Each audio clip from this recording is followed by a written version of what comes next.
반갑습니다. 청운중학교 이동국입니다. 네, 엄청나게 많은 관중이 와주셨는데요. 지금 온라인에서도 굉장히 많은 선생님들께서 이렇게 연수를 들어주시고 있다고 하십니다. 네, 저는 메타버스와 지능형 교실 그리고 확장되는 학교 공간이라는 주제로 선생님들께 말씀을 드리고자 합니다. 앞서 여러 전문가님들로부터 이제 강연을 많이 들었을 것 같아요. 미래교육하면 여러분들 어떤 좀 생각이 드세요? 아주 머리가 지끈지끈 아프죠, 맞죠? 이제 현재 교육도 실행하기 어려운데 미래 교육에서는 역량도 고려해야 되고 정서도 고려해야 되고 그리고 학생 개별화, 실제화 이런 부분들까지 고려해야 되기 때문에 정말 머리가 지끈지끈 아픈 것 같습니다. 그렇지만 지금 최근에 등장하고 있는 다양한 AI 에듀테크들이 이런 부분들을 많이 도와줄 것이라고 예상을 합니다. 그래서 이제 교수학습의 특징을 한번 살펴보면 이렇게 6가지 키워드가 있는데 이 키워드를 2개의 키워드로 요약을 한다면 맞춤형 교육과 실제적 학습으로 요약을 할 수 있을 것 같습니다.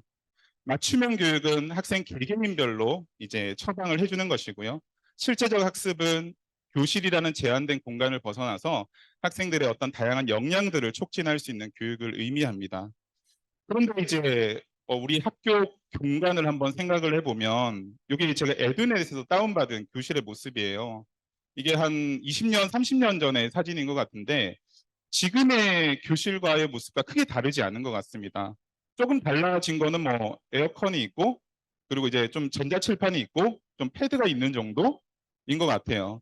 이제 과거의 교실은 이제 지식을 전달하는 데 좀 세팅이 된 것 같아요. 그래서 이제 앞에서 이렇게 강사 또는 선생님이 서서 아이들의 교과의 지식을 전달하는 데 초점을 뒀다면 앞서 봤던 그런 미래 교육에서는 학생들의 다양한 역량을 길러주고 학습을 촉진하는 역할을 해야 됩니다.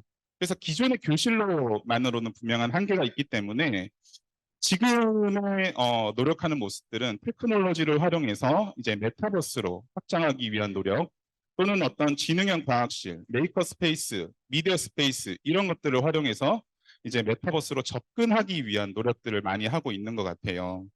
그래서 점점 이제 교실이라는 공간을 벗어나서 이 교실을 둘러싸고 있는 지역사회 온라인 환경 그리고 AI 에듀테크들과 계속해서 연결되고 확장되고 있는 상황이라 할 수 있겠습니다. 자, 선생님들 지금 이제 메타버스라는 말들을 굉장히 많이 들어보셨을 것 같아요. 이렇게 정의를 내릴 수 있는데 저는 이제 메타버스가 앞으로는 현실과의 경계가 굉장히 희미해질 것 같습니다. 우리를 둘러싸고 있는 모든 온라인 환경들이 바로 메타버스 환경이 될 수 있습니다. 얼마 전에 이제 A사에서 이제 뭐 이 MR 장비를 발표를 했잖아요. 저는 앞으로 10년 뒤에는 이제 안경의 시대가 올 것이라고 생각을 하는데 이 안경으로 늘 이제 메타버스 세상에 접속하고 거기서 정보를 얻고 옆에서 누군가 끊임없이 도와주는 세상이 열릴 것 같다라는 생각이 듭니다. 그래서 이제 앞으로 이 교육 환경은 메타버스와 연계해서 계속해서 발전하리라 생각이 됩니다. 그럼 이 메타버스에서는 어떤 교육적인 가치를 가지는지 한번 살펴보면 창작과 표현에 유용한 공간 그리고 상호작용과 협력을 촉진하고 학습자의 주도성을 끌어내는 매우 유익한 공간입니다. 그래서 여기에는 게임, 시뮬레이션, 토의토론, 프로젝트, 문제 해결 등의 다양한 교수학습 방법이 적용될 수 있습니다. 그래서 제가 이렇게 말로만 하면 좀 이해가 될 것 같지 않아서 여러 연구자들과 함께 앞으로 5년 뒤, 10년 뒤 기술의 발달을 고려했을 때 어떤 메타버스 활용 교육이 이루어질까 한번 상상을 해봤어요. 그래서 그 시나리오를 그림으로 한번 표현해 봤는데 첫 번째는 AI 기반의 개별한 맞춤형 학습입니다. 앞에 안경 시대라고 했죠. 안경을 착용하고 있으면 항상 내 옆에는 가상의 멘토가 존재하게 됩니다. 그 멘토로부터 끊임없이 학습에 대한 피드백을 받고 조언을 받고 그리고 자신의 어떤 정서적인 지지를 받고 그래서 그 학생의 특성에 맞는 어떤 개별화 학습이 가능할 것이라고 생각이 되고요. 이런 학습의 과정 속에서 학습자의 데이터가 끊임없이 수집되고 분석되어 그 학습자에게 최적의 학습 경로를 안내해 줄 것이라고 생각이 됩니다.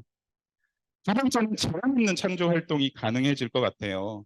올 초 생성형 AI가 많이 이렇게 주목을 받고 있죠. 이 생성형 AI가 앞으로는 메타버스에서 적극적으로 활용이 될 것 같습니다. 그래서 이제 학생들이 메타버스에 접속을 하게 되면 간단한 텍스트만으로도 자기가 상상하는 것들을 매우 손쉽게 만들어낼 수 있는 환경이 될 것 같은데 이때 NFT랑 디지털 배지 그리고 지역사회 연계에서 다양한 창조 활동이 적극적으로 일어날 수 있을 것 같습니다.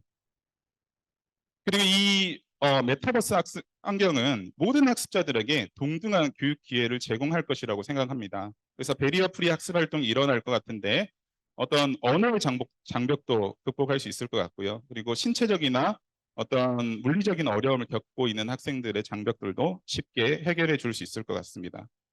그리고 지금까지 이제 교실에서 하기 어려웠던 고비용 그리고 고위험으로 이런 문제들 때문에 하기 어려웠던 다양한 학습들도 메타버스 환경에서는 손쉽게 시도할 수 있을 것 같아요. 그래서 다양한 시뮬레이션을 통해서 뭐 우주 속을 탐험한다든가 과학과 관련된 실험을 한다든가 그리고 파노라마를 통해서 전 세계를 둘러본다든가 이런 식의 다양한 프로젝트 학습이 가능할 것 같습니다.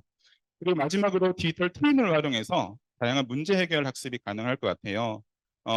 현실 이제 교실이라는 공간을 벗어나서 실제와 연결되는 부분은 좀 어려움이 있을 수 있잖아요. 그렇지만 이 메타버스의 그런 실제적인 학습 환경을 꾸며놓고 거기에 학생들의 어떤 지식을 적용하고 문제 해결 과정을 적용해 보는 활동을 통해서 어떤 고차원적인 사고 능력을 끌어낼 수 있는 학습이 이루어질 것이라고 생각합니다.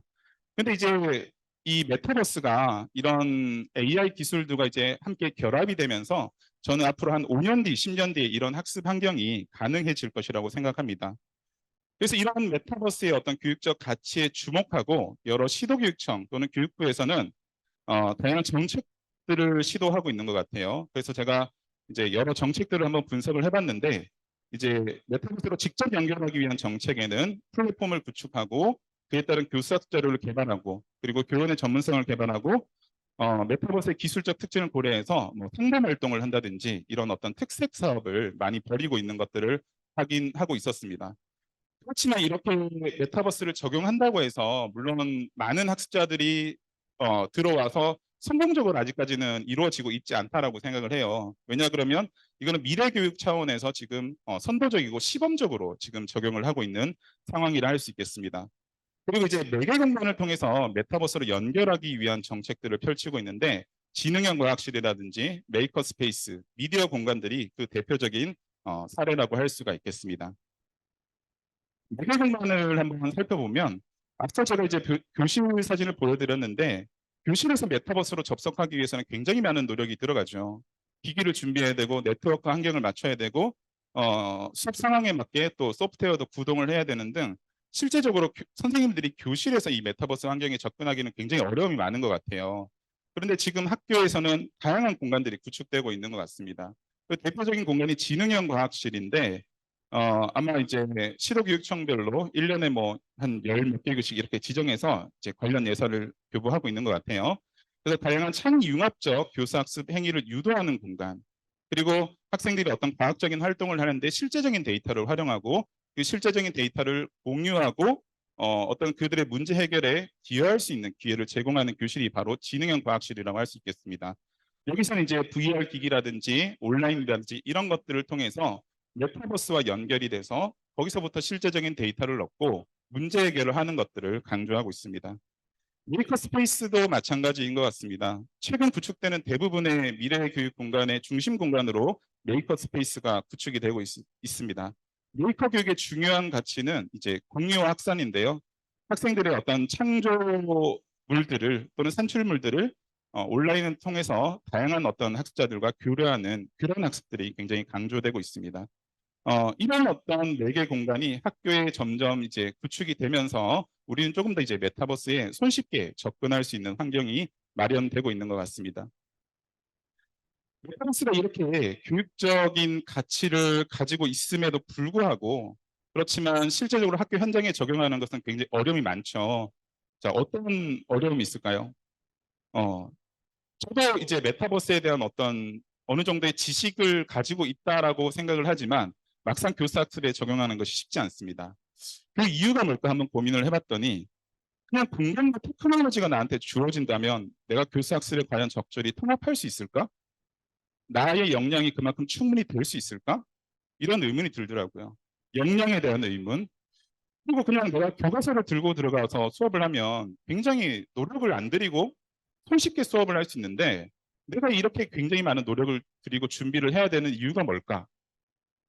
수업을 설계해야 되는데 굉장히 너무 복잡하지 않을까? 이런 의문이 들더라고요.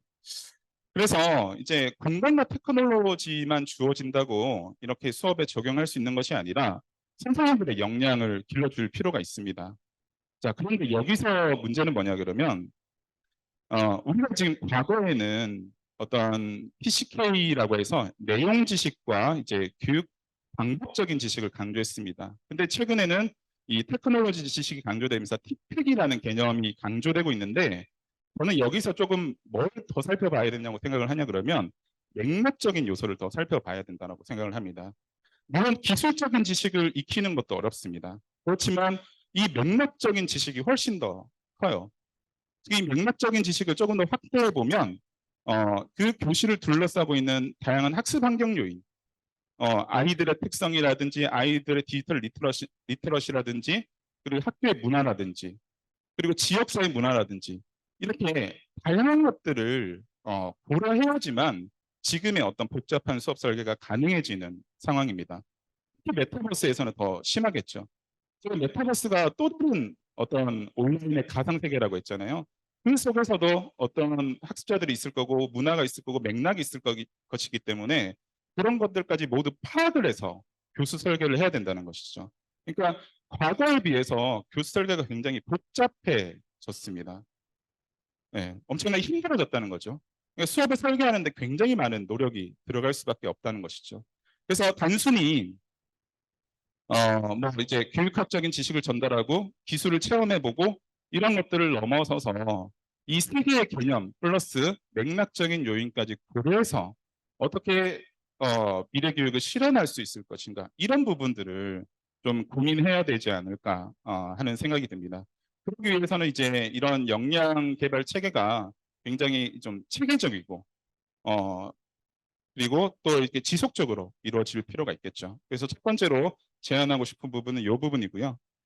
그리고 두 번째는 이제 교사 학생을 도와주는 메타버스 플랫폼이 개발되어야 될 것 같습니다. 어떻게 보면 AI 에듀테크 전 분야에 해당되는 부분이라고 할 수가 있겠는데 왼쪽의 사진을 한번 보면 지금 어떤 모습인가요? 이제 교사하고 로봇이 뭐 한두 명의 학생들을 대상으로 해서 이제 협력해서 열심히 수업을 도와주는 모습이죠. 아마 지금 AI, 뭐 에듀테크 이런 말을 들으면 선생님들이 이 모습을 생각을 할 거예요. AI 에듀테크가 나를 적극적으로 도와줄 것이다 라고 생각을 하지만 실제는 어떤 모습일까요? 실제는 두 번째 모습이에요. 두 번째 그림은 어떤 그림이죠? 제가 이거 상상의 AI로 그렸는데 이제 요 파란 옷을 입은 좀 학생이긴 한데 요 사람을 선생님이라고 할게요. 선생님이 뭘 쓰고 있냐 그러면 AI 가면을 쓰고 있어요. 그러니까 기술의 부족한 점을 선생님이 지금 보완해주는 상황인 거예요. 그러니까 이제 맞춤형 학습, 실제적 학습이라고 했을 때 우리가 기대했던 AI 에듀테크가 해주길 기대했던 부분이 충족되지 않기 때문에 선생님들이 억지로 이 인공지능의 탈, 로봇의 탈을 쓰고 그걸 억지로 실현하고 있는 거예요. 그러니까 누가 힘들겠어요? 선생님들이 굉장히 힘들 수밖에 없죠. 예. 그건 무엇이냐 그러면 현재 수준의 AI 에듀테크 기술들은 학교 맥락을 충분히 파악하지 못하고 그리고 어떤 학교의 니즈를 이렇게 고려하지 못한 그런 기술들이 굉장히 많은 것 같습니다.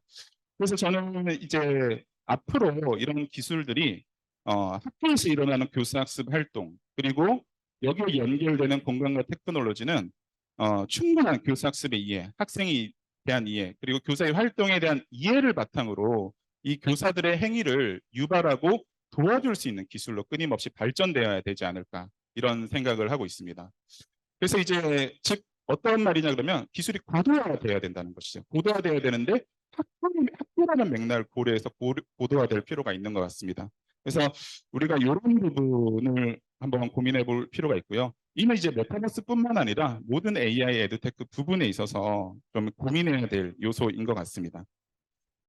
그래서 과연 그러면 미래 교육에서는 어떻게 메타버스 플랫폼을 조금 만들 수 있을까 한번 연구를 한번 해봤어요. 그래서 이제 메타버스 기반 미래 교육 학습 환경 설계 연구라는 것이 있는데 이 부분에서는 메타버스를 이루는 구성 요소를 공간, 도구, 콘텐츠, 아바타, NPC, 그리고 학습 지원 요소, 환경 요소, 안전과 윤리라는 측면에서 좀 구분을 하고 이렇게 설계 지침을 좀 도출을 했습니다. 그래서 어, 요 지침을 개발한 목적은 교육용 이제 플랫폼을 개발하는 이제 개발자 입장에서 학교 맥락을 좀 충분히 고려해 주기를 바라는 마음, 그리고 선생님들의 입장에서는 이런 것들이 실제적으로 구현돼서 우리가 교실에서 어떻게 활용될 수 있는지 어떤 시사점을 제공해 주기 위한 그런 어떤 바람에서 이런 정책들을 제안을 하게 되었습니다. 그래서 이제 이 연구물들은 이제 KBS 홈페이지에 공유가 되어 있으니까 한번 살펴보시면 좋을 것 같습니다. 메타버스라는 것이 이제 이렇게 뭐 밈이라고 하는데 이제 AI하고 메타버스를 비교하는 그림들이 많이 나오잖아요. 거길 보면 이제 메타버스가 이제 한 물이 간 것처럼 이렇게 표현이 되고 막 이제 물에 빠진 걸 막 건져내려고 하는 것처럼 표현이 되는데 앞으로 이제 AI하고 메타버스는 함께 갈 수밖에 없는 시대가 열리고 있습니다. 즉, 내 옆에서는 항상 메타버스가 존재하고 있는 것이죠. 그렇기 때문에 앞으로의 학교 교육의 모습은 학생들은 이 메타버스로 정보를 얻고 그리고 이 메타버스를 활용해서 다양한 어떤 문제 해결을 활동을 하는 그런 활동으로 바뀔 가능성이 큽니다. 그래서 이제 선생님들은 이런 기술들을 활용해서 어떻게 교사학습을 진행할 수 있을까에 대한 부분들을 좀 함께 고민해야 되지 않을까 하는 생각이 듭니다. 네. 그래서 문의사항이 있으시면 요 이메일로 연락을 주시면 감사하겠습니다. 이상으로 메타버스에 대한 발표를 마치겠습니다. 감사합니다.